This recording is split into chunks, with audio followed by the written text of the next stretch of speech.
everyone for coming out. My name is Marcita Dill. I am a manager of the Program Control Group at the Federal Aviation Administration.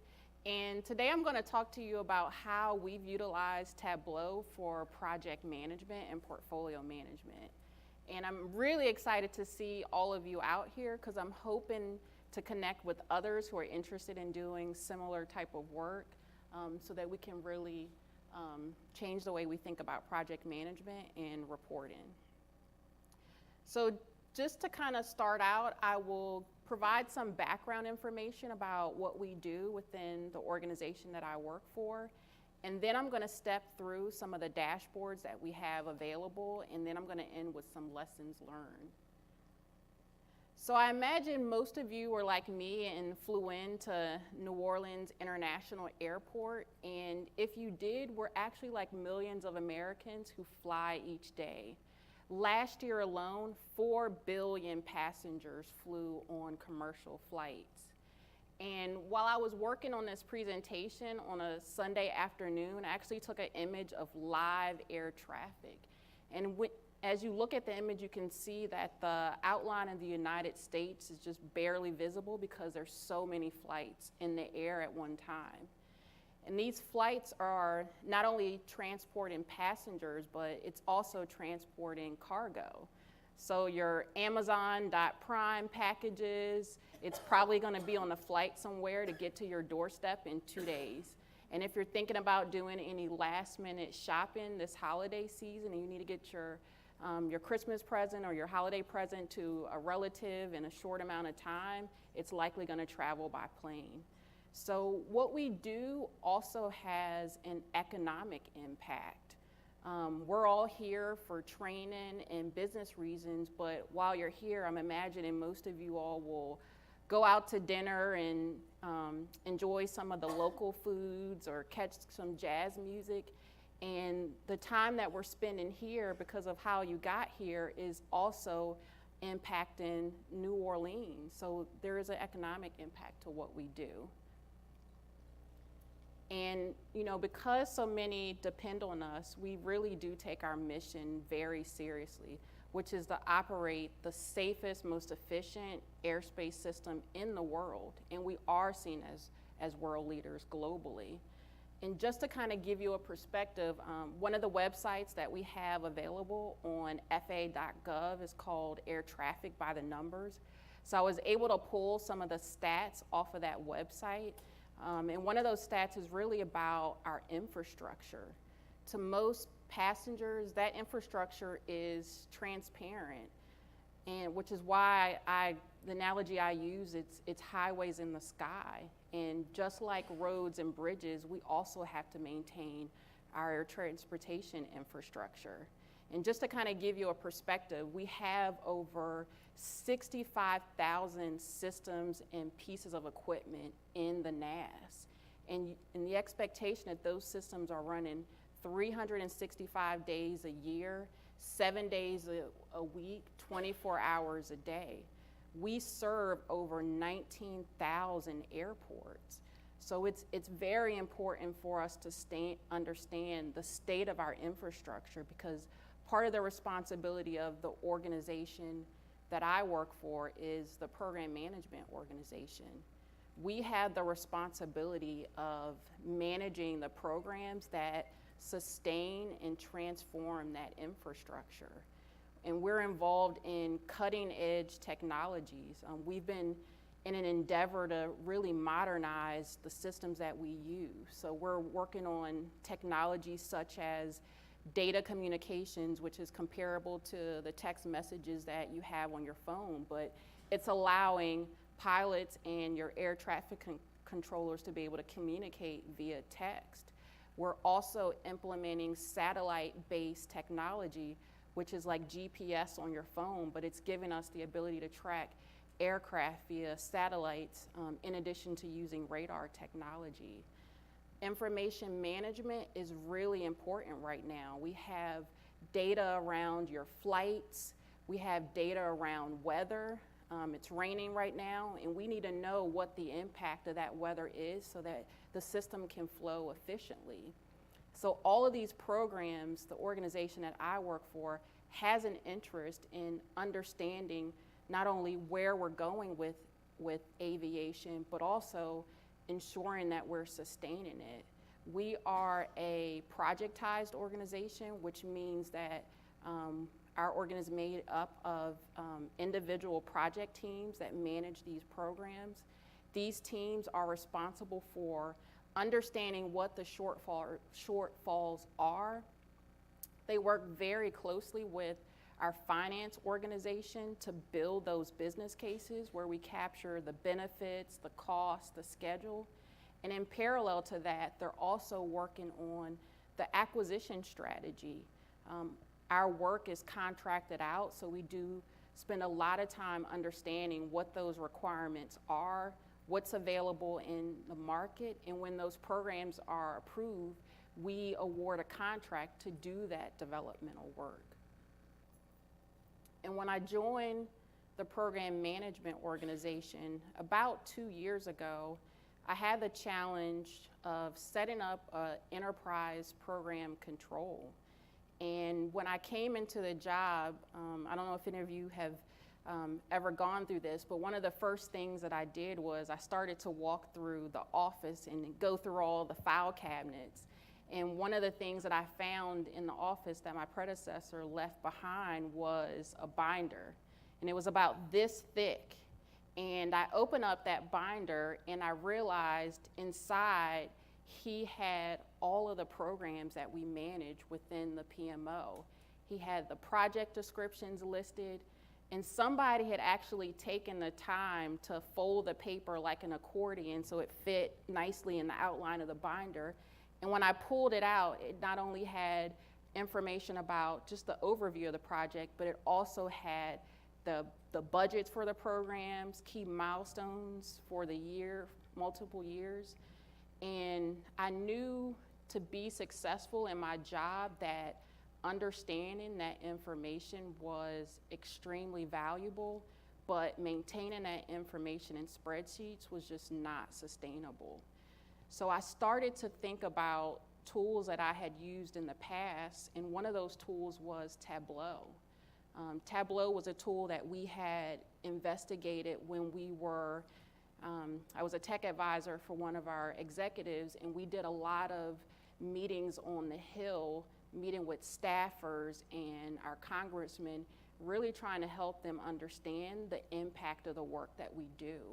And a lot of those conversations centered around, where are you implementing these technologies? And Tableau was one of the tools that had really great mapping capabilities. So I wanted to use other aspects, and one of those aspects that I thought would be beneficial to the program management organization was really leveraging our existing systems. We have systems that capture financial information.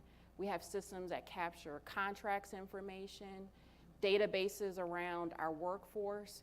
And I really wanted to use Tableau to start to blend that information so that we can really start to establish that enterprise view for a PMO.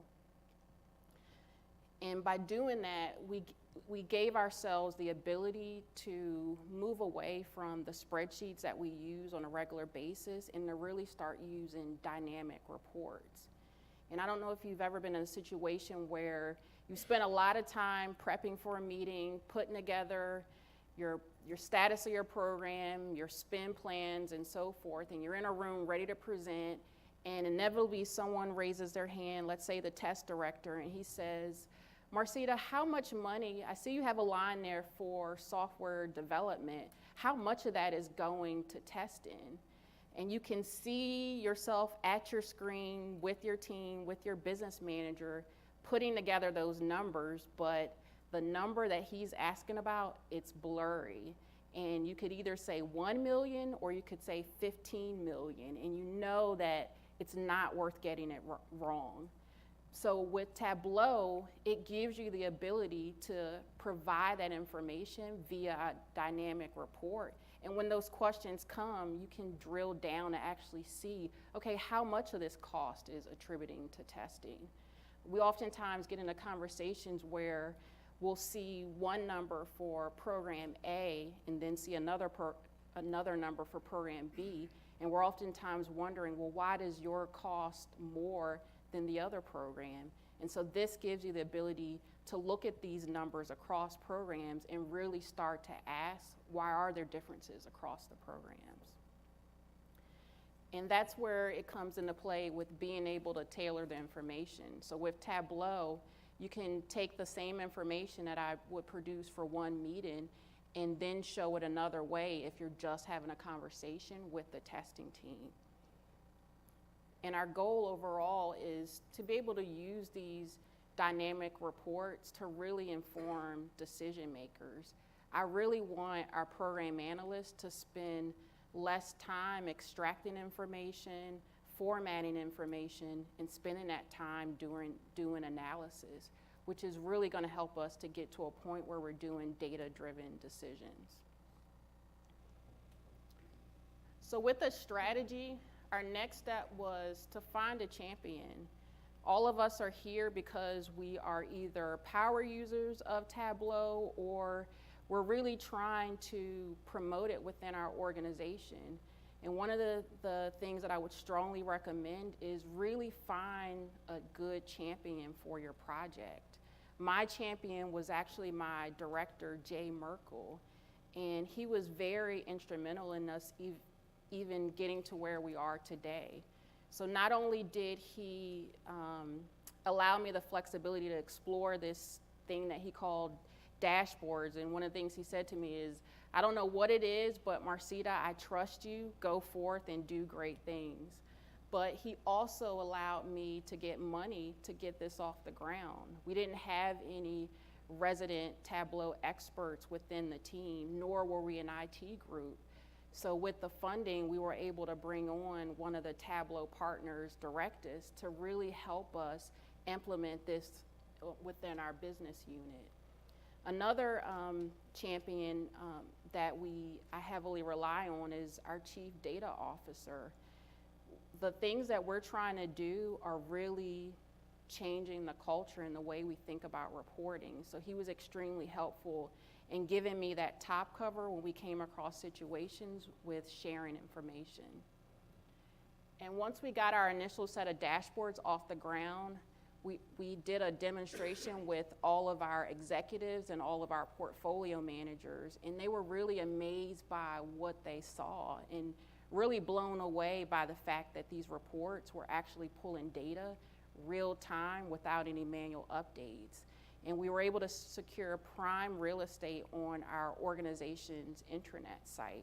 So you can do a really good job establishing really beautiful dashboards, but if your workforce doesn't have the ability to access them or even know where to find them, it really affects the effectiveness of the work that you're trying to do. So we have prime real estate here. This website is really how we communicate with our workforce. So now they know where the dashboards are. And when you access this page, it takes you to a list of all the dashboards that we have available. So now I'm gonna switch gears and start to show you some of the dashboards that we have. And the first one, I know some of you are probably thinking, Marcita, this is not a dashboard. This is a list. But it's a very, very, very important list. One of the questions that I get asked the most is, how many projects do you manage in the PMO? So what we did, we worked closely with finance to really define what is an active program. And this list, for all you database people, it's the primary key to everything that we're doing and all the data that I'm collecting. So this list not only shows you all of our active programs, but it also gives you information about key points of contact. So who's the program manager? Who's the business manager? What portfolio does this project belong to? And we recently had a conversation with all the folks that were doing data calls around project points of contact. And what we found when we started to get together was there was other critical roles that we really wanted to capture related to a project. Who's doing the earned value management, who's the implementation lead, who's the scheduler for this program.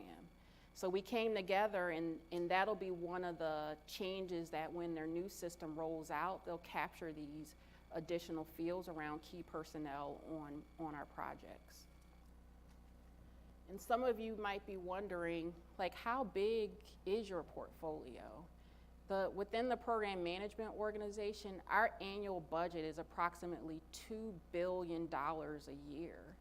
So these infrastructure programs that I was talking about earlier, they are extremely transformational, but our footprint across the United States is enormous. This funding is covering site surveys, it's covering software development work, we're buying equipment, enormous efforts really trying to ensure that the equipment is operational and available to the NAS. And just to give you a feel for it, we often look at our budget in two perspectives. One is facilities and engineering, and the other is operation. So when I was talking to you about developing those business cases and solution implementation, that's our facilities and engineering budget. Operations is once we've deployed a program and it's available in the NAS, that reoccurring maintenance cost is coming out of our operations. And when you access this dashboard, it drills down to the budgets for individual projects. It also shows you how much money they've obligated on contract, and it gives project teams the ability for us to see the money coming in and the money going out, so that we know where these programs are with their spending. I don't know if you've heard anecdotally, across the government, we're really dealing with retirements. It's really becoming something that we really need to hit head on. So one of the dashboards that we worked on with our HR team is just to have a snapshot of our workforce. So on this dashboard here, you can see how many people are assigned to each portfolio. We also give you a perspective on the skill set of those individuals. And one of the things that we found was really understanding the skill set versus the roles. And so when we started to look at the differences between the two, that's where we saw that we really needed to do a better job of capturing the roles of these individuals. So it's not good enough just to know, who's an engineer, who's a project manager, but what role are they playing on their program? Because you could have a case where we have someone who's typed as an engineer, but they're actually a project manager on the program. We also started to, in the middle layers, where we started to bring in some data about retirements. We talk about it anecdotally, but what is our retirement eligibility look like for our workforce?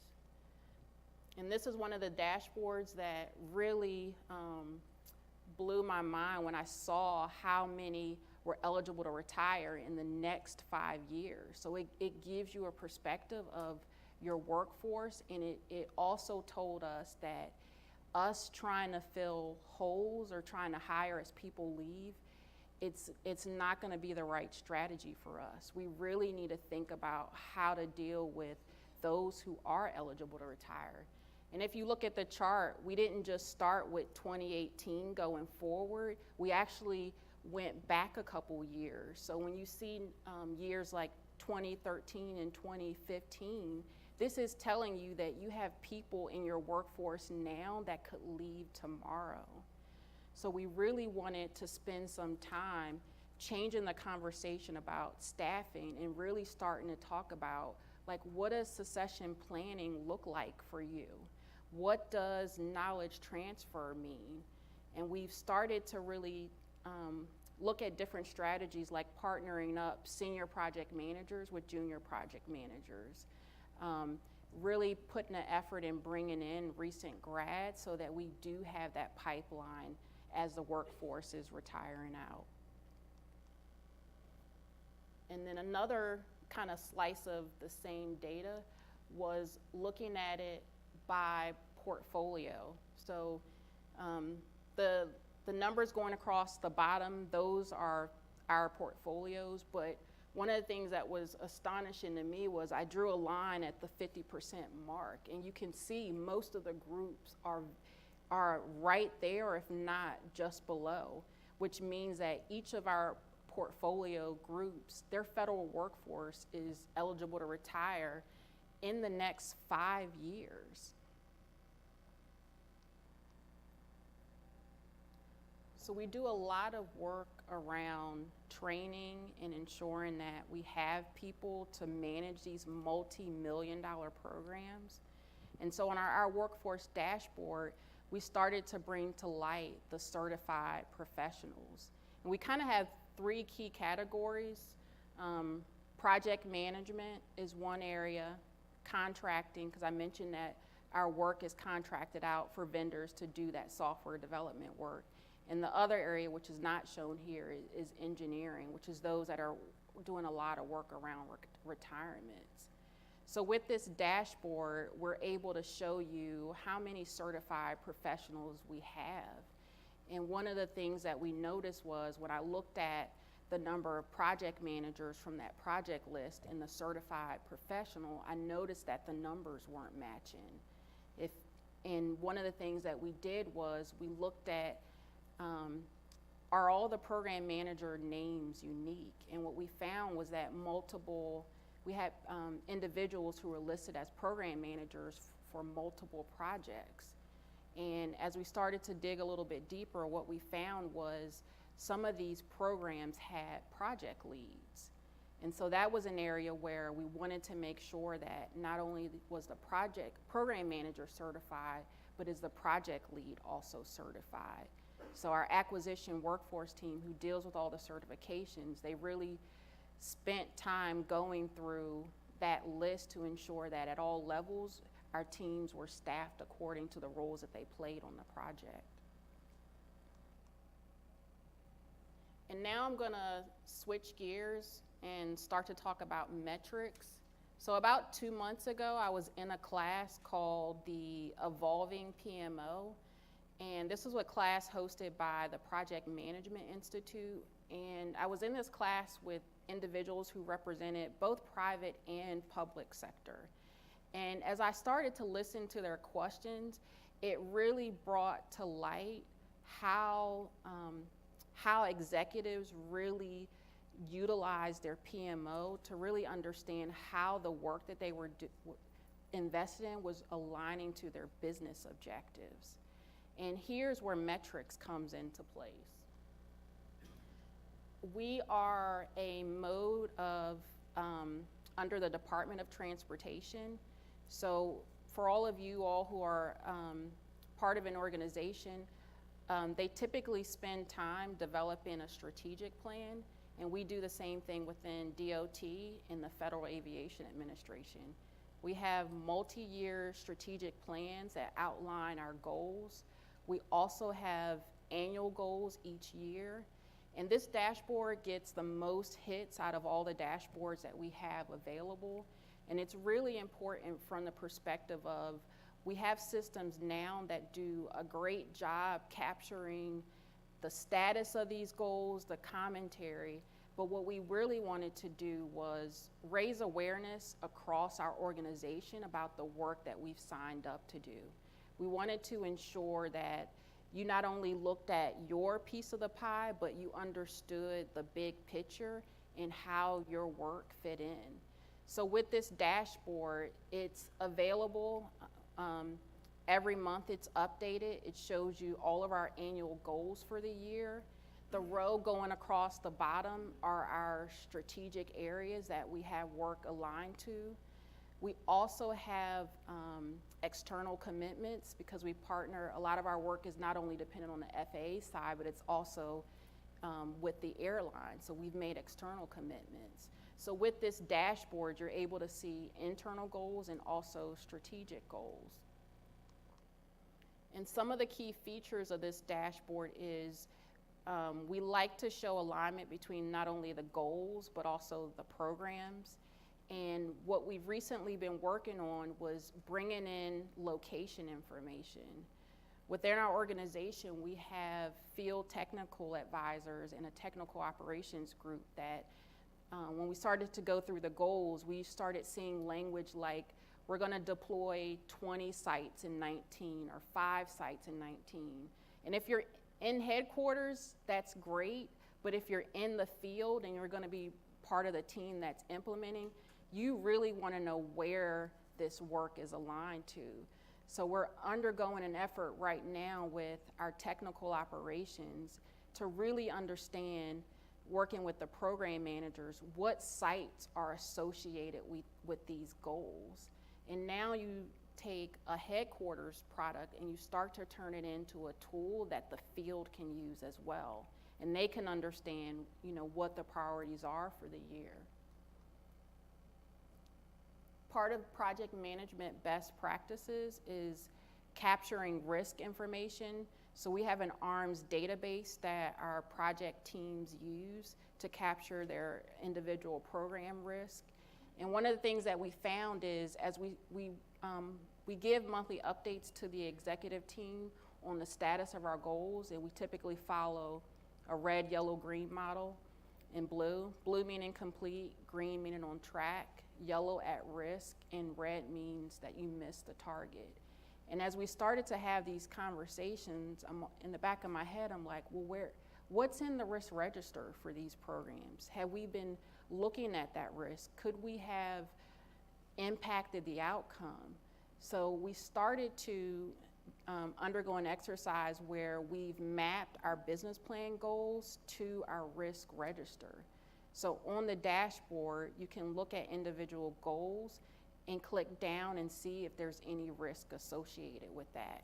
And what that does is it gives us the ability to look at what the mitigation plans are, what the cost impact is, and what the schedule impact is as well. And at the bottom, this is kind of a visual just to kind of show you how we show the status information. And seeing this trend is really good because oftentimes we're reporting out month to month, but who's been in that situation where you have a effort that has been reported on track for months and months, and then you get close to the deadline and you find that we're not going to make it. So I like this chart because it gives me the ability to say, hey, how did you go from green to red? We need to do better really communicating out what's going on so that we don't get in this situation.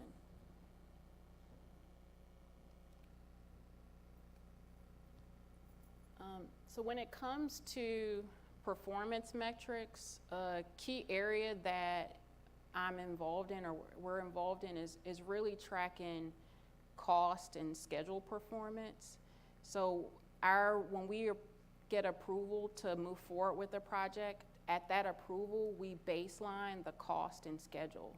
So we know what that program is expected to cost and when it's expected to end. And we have congressional reporting requirements to show where these programs are as it relates to their baseline. So we've been working closely with finance on awareness of where programs are experiencing variances. And this chart gives you a great visual on where our portfolio is as a whole. So green shows you all of the projects that are on track, both cost and schedule-wise. The yellow shows you programs that are approaching a 10% variance, both plus and minus. We're adverse to red, so we made it a dark pink. That shows you programs that are at that 50% mark. And in addition to kind of seeing the summary review, we also show actual completion dates. We also provide estimates at completion. And this is just good information so that when we are asked questions about how our portfolio is doing, we're all given the same answer about where the program is. And another way of viewing the same data is really looking at the cost and schedule side by side. And this is one of those dashboards where we played around with it a number of times using different types of charts. And I actually like where we ended. So on the left-hand side, you see the baseline schedule, and on the right-hand side, you see the baseline cost. And what we've done is overlaid the current performance. So you're able to visually see the variances side by side on cost and schedule. And I like to use this chart for multiple reasons. One is that you may have a project that may be really going over on schedule, and then you oftentimes ask yourself, well, it's like a triangle. If you change one variable, it should at least affect another. And so we were looking at the cost for one of the projects, and it was just a situation where we were delayed in the contract award, so it didn't affect the total cost of the project, but it did affect the schedule. But because of this dashboard, we're able to have those kinds of conversations just from a simple visual that shows you baselines against actual performance. So now let's talk about, what's next for us. We've been doing a lot of work on that enterprise view, which I'll call it the types of charts that executives and portfolio managers were interested in. But I'm really interested in getting more involved in program control. So it's a layer beyond just the self-reporting. What I'm really trying to promote within our organization, if you can imagine just our situation, this top row here, the front row here that's sitting here, you all are portfolio managers. And everyone behind you, you're all project managers, and you all report to one of these portfolio managers. I'm guessing that you may have a different way of managing your program than someone else here over on the other side. And so what we're really trying to promote is a common framework for promoting. How can we get to a point where we're providing cost and schedule status off of the program manager's schedule? That's utopia for me. And when we're able to do that, I can still do that enterprise reporting, but I have a basis for what they're reporting because I'm looking at the data that's coming directly from the program office and not summarized data. And what I've realized is that is definitely easier said than done. But what I've learned from working on the dashboards thus far is it's really important to be thoughtful about your strategy. So rather than me establishing a mandate to all project teams that says you thou shalt, I'm really trying to bring together a community of practice of people who are experienced in scheduling and earned value management and implementation to really talk about what they're doing across their projects. And my goal in this effort is to really start to document what those standards are so that we can get to a place where they're using the MS projects, the Primavera, the Deltec tools to really feed our dashboards.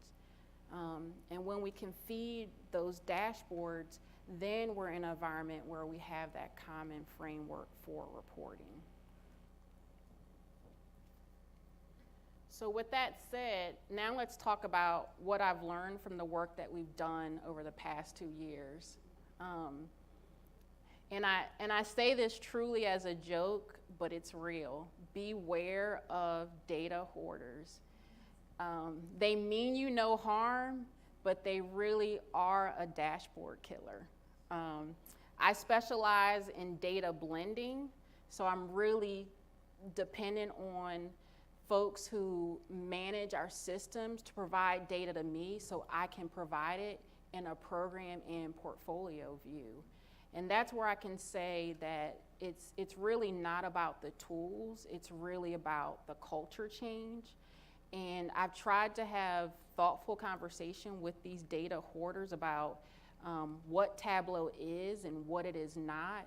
And I think part of that conversation I'm learning is that it's really not about taking over their work, but it's really about allowing us, like I said, to spend time not extracting that information, but using them as an authoritative source. Because what we found is not only were people extracting that data, but they were also manipulating the data, which meant that the information in these systems were out of sync. So when I bring that information together in a dashboard, what I'm doing is I'm driving people back to their systems to update that information. And when we have that conversation, then they have that aha moment, like, okay, Marcita, yes, you can have access to our data. But it's really about understanding kind of what you're doing and what they're doing and where the synergies are. It can be very easy to get caught up in the visual aspect of Tableau. The beautiful dashboards are an amazing draw, but what's really important is for you to really know your audience. Spend time understanding, what decisions they're making, what questions are being asked, because you can have a much more powerful impact if your dashboard can be part of the conversation versus eye candy in the meeting. So take that time to really understand, what the audience is looking for and really what their struggles are so that your dashboard meets their needs. And the last part of the lessons learned is really about maintenance. Depending on kind of how you're organized and who's developing your dashboards, for us, we have a small team working on this project. So I really try to get the best bang for my buck and really ensure that the dashboards that we're working on is really the ones we need versus trying to continuously work on the next dashboard project and the next dashboard project and the next dashboard project. And the reason why we try to make sure we're working on the right level of dashboards is because you don't want to get into a situation where you have a lot of dashboards out there, but your users are asking for more and you don't have the time because you're trying to evolve and work on your next dashboard project. So really be thoughtful about, what you're putting out there and set aside time not only for maintenance for the projects that you're working on, but also for enhancements. And when you're able to be responsive to your users when it comes to enhancements, you can keep them on the dashboard and using the dashboard versus going back to their Excel spreadsheets and their manual reports. So just to close, just kind of 3 takeaways. Similar to what I just mentioned before, make sure that your dashboards align to your business objectives. Another recommendation that I would make is really maximize your data. You can have one data source that can meet multiple audience.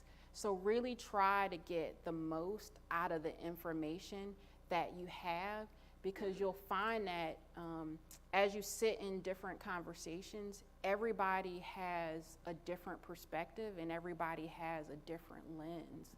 So one number could mean 10 different things depending on who you have in the room.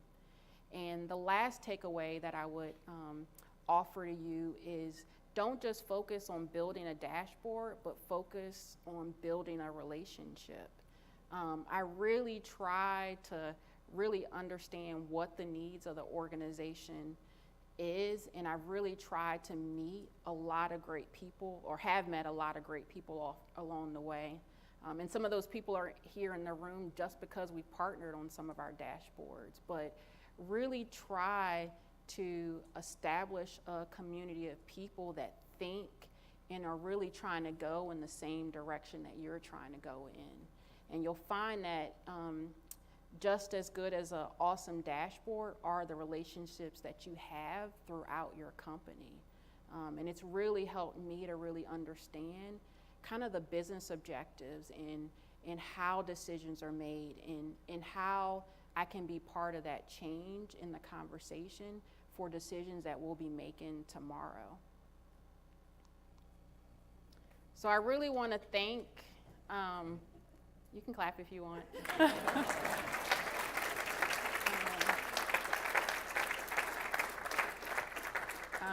No, I really want to thank just all of you for coming out. There's a number of people here from my team, so I want to didn't want to not thank them, but it took a lot to get where we are today, and I think everybody kind of shared ownership. So I'm really here representing a group of people who really have a passion for changing the way we do business. And I also have the Tableau partner that I mentioned, Directus, is here as well. They've been very instrumental in the work that we do. And other feedback that I didn't put on my chart is surrounding yourself with people that won't just go along with what you're trying to do, but really challenge you on the enhancements that you're making, the changes that you're making, and even the design aspect of it. So they've really been great in helping me find that sweet spot for the work that we do. So I appreciate everyone for coming out.